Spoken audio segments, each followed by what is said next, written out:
सालों पहले एक गांव में ऐसा गरीब धार्मिक ब्राह्मण रहता था जिसकी कोई संतान नहीं थी। वह रोज नहा धोकर मन से देवताओं की पूजा करते हुए संतान की मांग करता, लेकिन ब्राह्मण की पत्नी खूब आलसी थी। वह न स्नान करती थी और न ही पूजा पाठ। पत्नी की इस आदत से ब्राह्मण दुखी रहता था।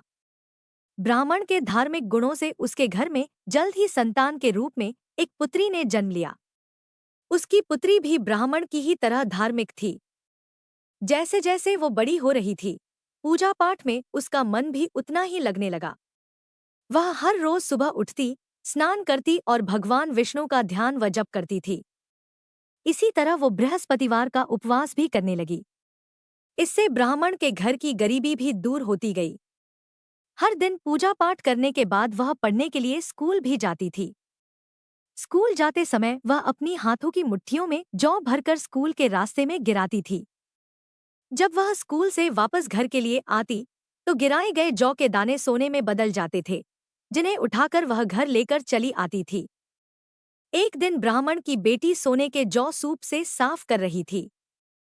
तभी वहां आकर उसकी मां ने कहा, बेटी, सोने के जौ को साफ करने के लिए सोने का सूप होना चाहिए। ब्राह्मण की बेटी को मां की बात एकदम सही लगी।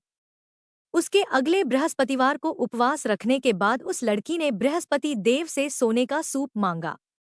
ब्राह्मण की बेटी हर बार पूरे विधि विधान से बृहस्पति देव की पूजा अर्चना करती थी। इससे प्रसन्न होकर भगवान उसकी सारी इच्छाएं भी पूरी कर देते थे। इसी तरह उन्होंने सोने के सूप वाली प्रार्थना को भी स्वीकार कर लिया। अगले दिन हर रोज की तरह ब्राह्मण की बेटी पूजा पाठ करके स्कूल गई और रास्ते में जौ के दाने बोते हुए गई। वापस आते समय जब वह जौ के दाने बिन रही थी, तो उसे सोने का सूप भी मिल गया। सोने का सूप लेकर वह घर आई, जिससे उसने सोने के जौ साफ किए। एक दिन इसी तरह ब्राह्मण की बेटी घर के बाहर बैठकर सोने के जौ को सोने के सूप से साफ कर रही थी। तभी उसके घर के सामने से एक राजकुमार गुजर रहा था। राजकुमार ब्राह्मण की बेटी को देखते ही उस पर मोहित हो गया। जब वह अपने महल पहुंचा, तो ब्राह्मण की बेटी के मोह में उसने खान पीना त्याग दिया। जब राजा को यह पता चला, तो उन्होंने राजकुमार से इसका कारण पूछा। राजकुमार ने अपने दिल का सारा हाल राजा को बताया। अगले ही दिन राजा अपने मंत्री के साथ ब्राह्मण के घर गया और ब्राह्मण के सामने उसकी बेटी का विवाह अपने राजकुमार से करवाने का प्रस्ताव रखा। राजा का प्रस्ताव सुनकर ब्राह्मण काफी खुश हो गया। उसने तुरंत ही विवाह करने के लिए हाँ कर दी। कुछ ही दिनों में राजकुमार और ब्राह्मण की बेटी की शादी हो गई। इधर ब्राह्मण की बेटी शादी होने के बाद अपने ससुराल चली गई। उधर ब्राह्मण फिर से गरीब होने लगा। उसके बुरे दिन दोबारा वापस आ गए। एक दिन ब्राह्मण अपनी बेटी से मिलने के लिए उसके ससुराल गया। पिता की हालत देखकर उसने बहुत सारा धन देकर ब्राह्मण को विदा किया। बेटी का दिया हुआ धन कुछ ही दिनों में खत्म हो गया और ब्राह्मण गरीबी की वजह से परेशान हो गया। ब्राह्मण फिर से अपनी बेटी से मिलने के लिए महल गया और उसने बेटी को सारी समस्याएं बताई। अपने गरीब ब्राह्मण पिता की बात सुनकर उसकी बेटी ने कहा, पिताजी, कल आप माँ को लेकर मेरे पास आएं। मैं उन्हें बृहस्पति देव के उपवास और पूजन की विधि बताऊंगी।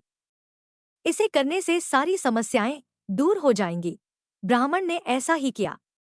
अगले दिन वह अपनी पत्नी को लेकर महल में बेटी से मिलने के लिए गया। पुत्री ने अपनी माँ को बहुत समझाया कि उन्हें आसल त्याग कर सुबह स्नान करना चाहिए और भगवान विष्णु की पूजा करनी चाहिए, लेकिन ब्राह्मण की पत्नी ने उसकी एक भी बात नहीं सुनी। वह अभी भी पहले की ही तरह रहती थी। माँ की ऐसी हरकतों से तंग आकर एक दिन उसकी पुत्री ने माँ को एक कोठरी में बंद कर दिया। उसे जबरन सुबह स्नान करवाया और भगवान विष्णु की पूजा करवाई। इससे उसकी माँ की बुद्धि में सुधार हो गया। अगले ही दिन से ब्राह्मण की पत्नी सुबह उठती, स्नान करती और भगवान विष्णु की पूजा करती। साथ ही बेटी के बताए अनुसार हर बृहस्पतिवार के दिन वह उपवास भी करने लगी।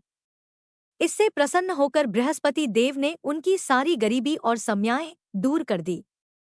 फिर वह एक सुखी और संपन्न जीवन जीने लगे।